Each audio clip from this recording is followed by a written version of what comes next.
Hey guys, David here. I just wanted to say thanks again to all the Brojo members who came to the Brojo Inner Circle and Barbecue at my house on Saturday. Awesome day, really enjoyed it guys, really enjoyed obviously talking through self-development, looking at self-acceptance and how we build our own perception of our own value, and also just having a laugh, sharing some kai, talking about spooning. Thanks for that, Min, that really made my day. So what I want to do is just do a really short, quick video just summarizing some of the key points or ideas that you can utilize in building your own self-acceptance, self-worth, so that you're able to perceive the value that you actually have intrinsically as a person. So for those guys who were at the barbecue yesterday, this is just a bit of a recap. For those of you who missed it, feel free to drop me or Mike a message or talk to one of the other lads if you've got any questions about them. But hopefully, these short, sharp, easy to follow tips will help you on your path to developing your self-acceptance. So number one, and they're not necessarily in order of how useful they are, just makes it easy for me to recall them all. So the first one is around celebrating your strengths, celebrating your successes.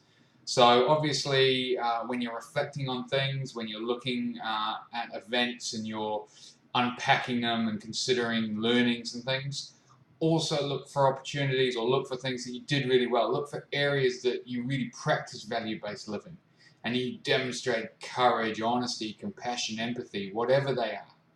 But really reward yourself for living a value-based lifestyle. When you follow your values, that's just as important as when you don't follow your values.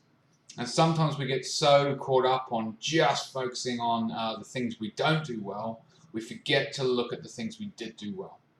So feel free to be proud and congratulate yourself for the things you've done well. When you live a value-based lifestyle, that's a good thing. Be happy about that. Number two, start identifying people in your life who are reinforcing negative self-beliefs. Do you really need these people in your life? Are they your tribe? Are they the right sort of person to be helping you move forward? If you decide, look, I do need them in my life, they are someone that I don't want to cut out of my life, then maybe practice a bit of honesty and have a conversation with them around how their negative comments or their negative outlook or their negative feedback is not actually helping you. It's harming your development. It's harming your perception of your own self-worth. What you really want to do is you want to create a community, and the Brojo community is a great example of that supports your self-worth. It encourages you to see value in yourself, but it does it without the bullshit. So you need to find people who are going to call you when you need to be called, but they're also going to recognize the things that you do well and encourage you to continue to do them. So next thing is, as I mentioned, build that support network. And the Brojo group, Whānau family, whatever, they're a great example of that. Individually, none of us is an expert in anything. We're not all worldly. We don't know everything. But collectively, as a group, the Brojo guys, you have amazing knowledge, amazing wisdom, and a collective experience. That's a powerful tool. So I would encourage you to tap into that tool. Reach out to the other Brojo members and engage them, talk to them, socialize with them, challenge them, get them to challenge you. Open up and become comfortable. It's a great, safe environment to, put some of your value-based living into action. Next one is challenge your inner critic. And this is really important. Sometimes you get that voice in your head telling you not to do things. You don't need to listen to that voice. You can challenge it and just be curious. Be curious. Why is my inner critic telling me this? Is it really believable, or is it just my fear? Quite often for me, if I hear my inner critic, that's a good sign for me that I'm on the right track, and actually I need to keep pushing through. because that's when my brain really starts to become the loudest, is when I'm going towards the fear, and it's trying to keep me safe, it thinks, by keeping me in the comfort zone. And that's when my inner critic, it starts piping up in my head. So whenever I hear that, I acknowledge that it's talking, but then I can make a conscious decision to not follow what it says. I can ignore it. And that's a really important thing. You don't need to listen to the inner critic. Okay. The other one we talked about, charitable acts, random acts of kindness. Like paying for someone else's coffee or doing charity work. Just the idea, particularly if you get the opportunity to see the outcomes of your charitable acts or the charity you're doing, seeing that you can provide really massive positive value to other people's lives. You can change their lives just through tiny things. And that has a massive personal payoff in terms of your own well-being, your own sense of satisfaction and self-acceptance. For me, it's definitely, I've done a lot of charity work over the years, and it's in line with my values around compassion, empathy, and community to do that sort of thing.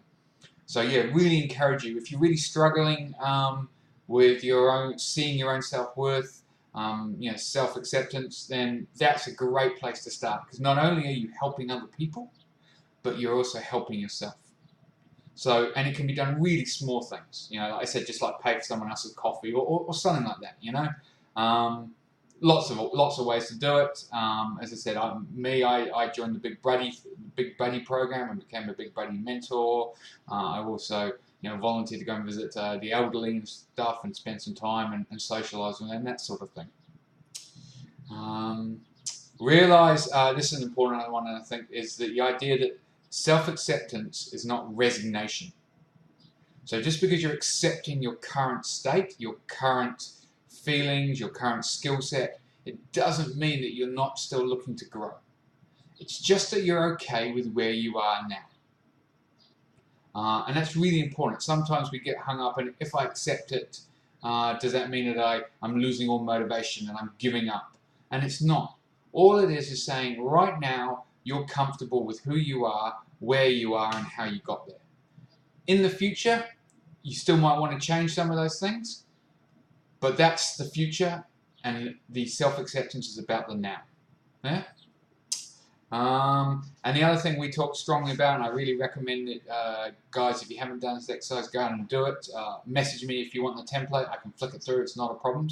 It's the shame grid.